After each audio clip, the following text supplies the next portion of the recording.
Megatron!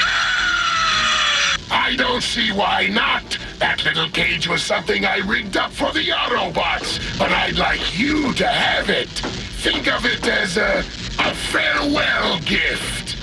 Now, what did I miss? Impressive. I didn't know the Autobots could create an electromesh prison so powerful. No! They finally got her! We must rescue her and retrieve the world energy chip at once. It will give us total control of this planet's energy supplies. We must not fail! Decepticons, prepare for battle!